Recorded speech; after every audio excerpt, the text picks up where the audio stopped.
Hello and welcome back to Typical City. The future is bright and blue and I'm really looking forward to it. The game yesterday highlighted how bright Manchester City's future is with players like Micah, Oscar Bobb and even Rico Lewis.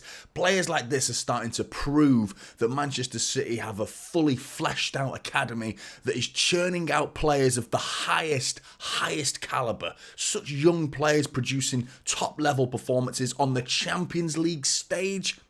We've got a bright future. Manchester City fans have got a lot of things to look forward to.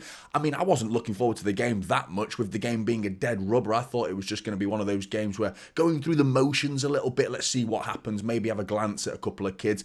I wasn't expecting Micah to come away with a goal and an assist and Oscar Bobb to light up Serbia quite like that. It was brilliant. Really good to see going forward. Let's have a look at the match stats. 31% possession to Red Star. We dominated in terms of possession. You can see that with the passes and the possession, but chance creation was pretty even. They were going up the other end and causing a bit of problem. They just weren't that clinical in the final third. Red Star with 11 shots for them and 10 for us. 6 on target and only 3 for us. All 3 end up in the back of the net. So, but an XG was in our favour. Compared to their 1.1, we had 1.36. 2 big chances for them, 1 for us. Passed them to death, though, didn't we? Look at that, 670 passes, really good, aggressive. So they were up for it. They didn't want to come away from their Champions League campaign with another loss, but they did, even though they tried the hardest, and that's a big indication in the foul department. They were getting stuck in. 21 fouls, only 3 yellow cards to our 9 fouls and 1 yellow card. Let's have a look at the player ratings. Stefan Ortega, I thought it was good. Really good. That one big error for their first goal, firing a pass through the middle of the park that was intercepted. There was plenty of football still left to play at that moment. I thought City could have set up a little bit stronger once we'd realised we'd lost the ball. It almost reached the halfway line, his pass. Attempted for either Oscar Bobb or Phil Foden. Intercepted by Red Star and they come the other way. A couple of passes later, it's in the back of our net.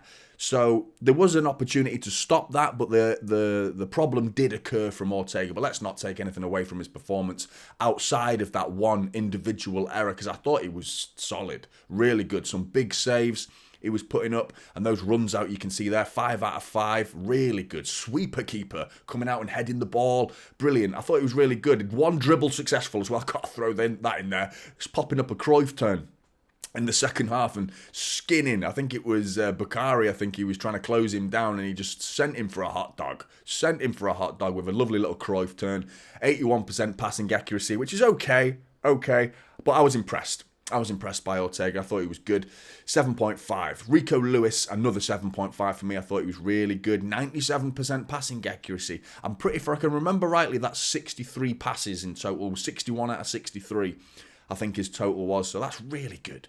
Really good. 30 touches, 1 key pass, 1 interception, 1 tackle, 3 dribbles, of which all were successful, and he only lost the ball 5 times. A very lively performance. Powerful from Rico Lewis in terms of bringing the ball forward. He drove at them really aggressively at times when he received the ball. In his right back position that we've seen him do, drifting in a little bit inward and linking up with Oscar Bobb was really good, and you can see the power of his progressive carries. 3 out of 3 dribbles, you can see there. 7.5 for Rico Lewis, really good. Manuel Akanji, solid, quietish performance. 90 minutes, 86 touches, 95% passing accuracy. Again, really good, so dependable on the ball. 3 tackles, no interceptions or clearance, 1 successful dribble and a block shot. A typical Manuel Akanji performance. 7 out of 10. No errors, just solid. Really impressed by Manuel Akanji. Since we've signed him, I've been so impressed. 7 out of 10. Nathan Ake came on for 10 minutes, 4 touches, 67% passing accuracy, 0s in all the columns. Other than 1 aerial duel one, not much to talk about for Nathan Ake, 6 out of 10. Sergio Gomez, I love what I see with him on the ball. I've got so much faith in him on the ball. My issue is defending. We saw that with their goal from the corner, their second goal. He was man-marking, I can't remember who it was, but he was man-marking. He was just pushed off the ball like a child. Like, he was pushed away. He's not physical enough. He's not strong enough. He's not defensively aware enough in here. You know, he doesn't position himself correctly. He was barely goal side when he was marking the player, and he was just manhandled off the ball. Other than that, though, I just don't want to see him defend. But bringing the ball forward, I like him. I like him on the ball. He's a technical player. I like his left foot. He's got a great left foot. 93% passing accuracy, 2 key passes, really good. No tackles, no clearances. So you're not going to get much in the defensive columns from Sergio Gomez. Dribbled past once. Not great, but still. And 1 dribble, which was successful. 6.5 for Sergio Gomez. Jon Stones, another 6.5, 75 touches, 91% passing accuracy. Played 86 minutes. It's a quiet game for Jon Stones. Not that much to talk about. Again, 2 out of 2 aerial duels, a clearance and a block shot. Okay, I'm just glad he's come through the other side of it. I think this is the sort of game where you find in Jon Stones' fitness levels now, achieving that match fitness that we want to see, the same form that he achieved at the end of last season, playing alongside Rodri, because he's got a vital role to play this season, Jon Stones. He's so important to this team, and it's games like that I thought it's the perfect game for him, really, just to find his feet, take it a little bit easy. You don't need to go in full 100%. I think he could have approached this at 90-95% and still produced a decent level and a good enough performance. But it was all about match fitness for Jon Stones yesterday. He's achieved that. He's come away unscathed, which is great news going forward. But his actual performance on the day, mixed. It was all right. 6.5 out of 10 for Jon Stones. Kalvin Phillips, I'm so glad he scored. I'm so glad he got that penalty. I don't think his performance was that good. He was a bit sloppy. You can see that with the possession lost, which is the most in the City team. Possession lost 10, which is the most out of anybody in the team. That was what I was most critical of him yesterday. He was sloppy. Some of the passes that he was doing, going out for a throw-in. I don't feel like it's the end of the world that he's leaving Manchester City.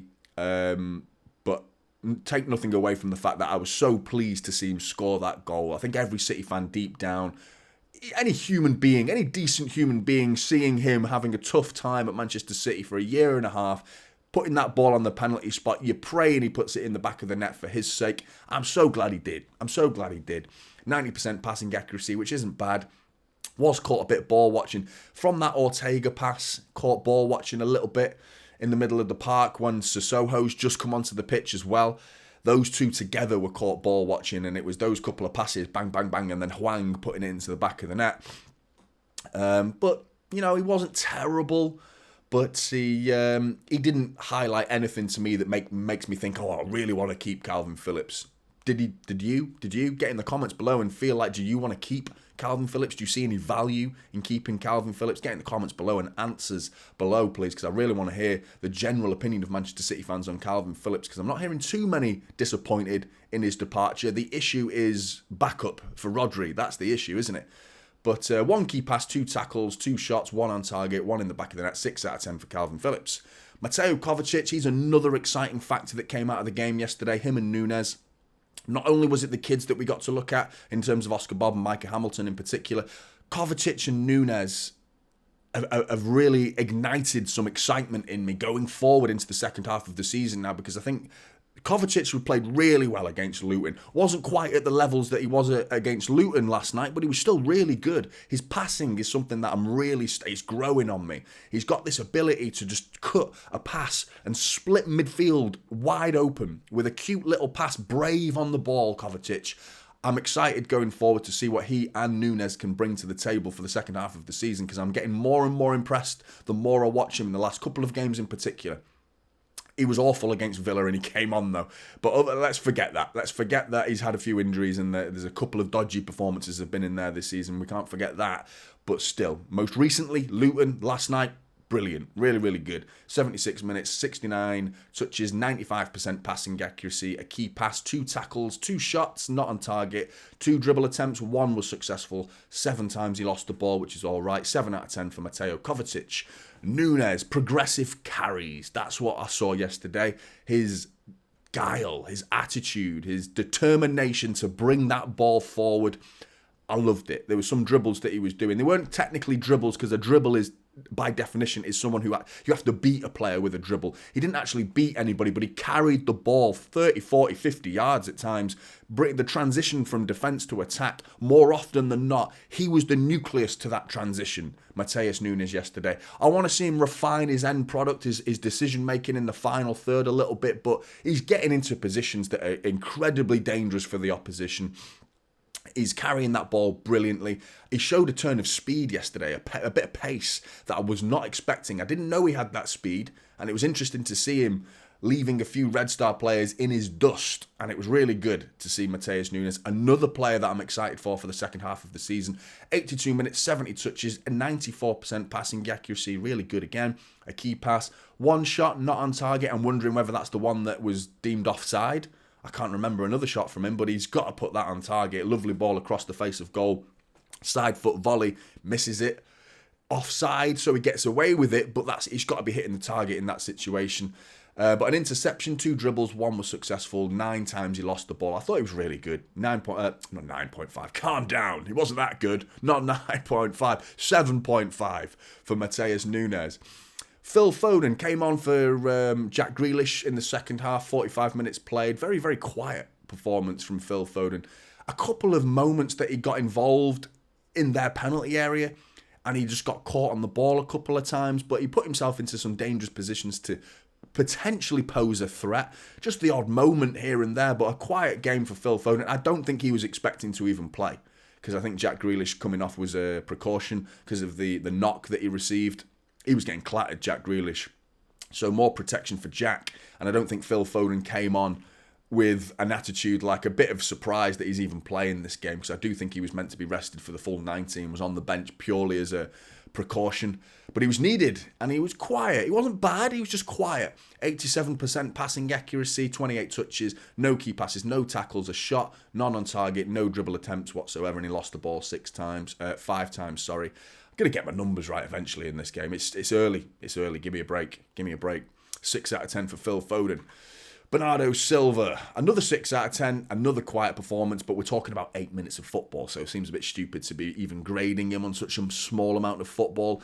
I normally try and keep it to anything about 10, but he was okay. 67% passing accuracy, which is such a small number of passes. Zeros in all the columns, and he lost the ball 3 times. You know what you're going to get from Bernardo Silva going forward. Last night was not his night to prove what Bernardo Silva's all about, but he doesn't need to. He's won me over already. I think he's won most City fans over already, so I don't think last night was going to be the night to talk about Bernardo Silva too much, but okay, 6 out of 10. Jack Grealish, another 6 out of 10. Another fairly ineffectual performance in that first half, compared to the last 2 games in particular, where I thought he's been really good against Luton, in particular, and Spurs as well. He came on and scored against Spurs. I thought he was good, little substitute cameo there. It was good. 45 minutes played. He was targeted. He was clattered a lot. He was fouled. He went down holding his hip at one point. Hopefully he's okay, nothing too serious, because we need him. He's a good player. We need him. 28 touches, 76% passing accuracy, no key passes, no shots. 1 attempt, dribble, successful, which is good. Dribbled past twice, which is odd. I'm surprised that happened, but something a few of our midfield players have been getting ghosted past recently. Nothing to worry about too much, I suppose, in midfield in particular. It's still, an attribute, a statistic that you want to see 1s at most. 1 at most, don't you? But still, 11 times he lost the ball. So it was actually him who lost the ball the most, in fairness to him. The first half was mixed from Jack Grealish. Not that much quality, but not too poor either. Very bang in the middle performance from Jack Grealish, 6 out of 10. Oscar Bobb. Now we're on to the exciting players, the players that are, the future of Manchester City. I'm really excited for Oscar Bobb. He showed things yesterday, bravery on the ball. I've heard people, and I completely agree with these people, talking and linking him to the Leroy Sané. I myself yesterday was saying Leroy Sané. The style of dribble, the way he pushes the ball to his side and then bursts forward. I'm really liking Oscar Bobb. The more I see him, the more I like him. I think he's got every opportunity to get more first-team minutes this season. Premier League minutes. I think there's genuine opportunity here for this lad to be playing first-team football occasionally this season. Maybe some good 20-minute chunks of substitute appearances. Maybe the occasional start FA Cup games, things like that. I really want to see more of Oscar Bobb because he's exciting. I really am excited going forward for Oscar Bobb. I think we've got a player on our hands. Good news. It's good news. 54 touches, 98% passing accuracy. Brilliant. 1 key pass, 0 tackles, 2 dribble attempts, 1 was successful, 2 shots, 1 on target, back of the net. What a finish it was as well. Carrying the ball as well to then set himself, compose himself, cut it back onto his left foot and just guide it into that bottom left-hand corner to beat Glazer, no chance, and just passes it into the net. So to have that power and raw speed to dribble and then stop, compose yourself and finish it like that, brilliant. Brilliant from Oscar Bobb. 4 times he lost the ball as well. 8 out of 10 for Oscar Bobb. Micah Hamilton, another 8 out of 10. Man of the match performance. A little bit of not a token gesture, but a little part of me was a bias man of the match because it's his debut, his senior debut for Manchester City, but still, he deserves man of the match. He got himself an assist for winning that penalty, which Calvin Phillips tucked away. What a penalty that was for Calvin Phillips, by the way. It was a really good finish penalty, but still, Micah Hamilton's the one who won it, and he scored that unbelievable goal. Brilliant finish in the first half, showing pace and power. 5 dribble attempts is a bit, 0 of which were successful, but give him credit for trying. I like the fact that there's 5 dribble attempts, 0 successful, not good. He needs to improve on that. Potentially give him something to work on in the training ground to be a bit more assured with his footwork. But the attitude's really good. To even try 5 dribble attempts, clearly trying to prove a point. This is Micah Hamilton. I'm Micah Hamilton and I'm going to show you what I'm all about. I like that, the fact that he tried. 2 shots, 1 on target. He lost the ball 8 times with a key pass to his name. 8 out of 10 man of the match performance for Micah Hamilton. Sissoko is someone I know very little about. I think of glimpses of him in the EDS, 14-minute appearances, a bit of a harsh welcome to the first team, in fairness, coming in alongside Calvin Phillips. And immediately we concede, within seconds of him being on the pitch, the ball's in the back of Manchester City's net. He was caught ball watching. You've got to give him the benefit of the doubt. He's a kid. He's just walked onto the pitch. Calvin Phillips and Sissoko were both caught ball watching. But it was Ortega's pass that caused the problem to begin with. So don't forget that. But still, 14 minutes of football, not much to talk about. 17 touches, 93% passing accuracy is decent. 0s in all the columns, and he only lost the ball twice. 6 out of 10 for Sissoko. But again, I need to see more of him to get more of a genuine opinion on this guy. But ultimately, it's a day to be excited for Manchester City fans. Looking at the future now, Oscar Bobb, Micah Hamilton, Rico Lewis, it's just sensational. But Oscar Bobb is the one for me. I really think he's the one going forward, and I think we'll see him being sprinkled into the Manchester City team going forward. Crystal Palace at the weekend, I can't see Oscar Bobb starting that game in truth, with the other players that were sat on the bench clearly rested for that game. I will be doing a watch long for Crystal Palace, 3 o'clock. 3 o'clock. What a mess my words have been in this video. Got so many things wrong, words wrong, numbers wrong, but we'll get there in the end. But Manchester City coming away with a 3-2 win. Really pleased with the result. Really pleased with the performance of Manchester City's youth EDS quality players that we're seeing coming through now. I want to see Oscar Bobb going forward. Like and subscribe to the video. It really does help if you can. Drop a like. Please subscribe if you're new to the channel. Typical City it is, and I'll see you in the next one. This is Typical City now.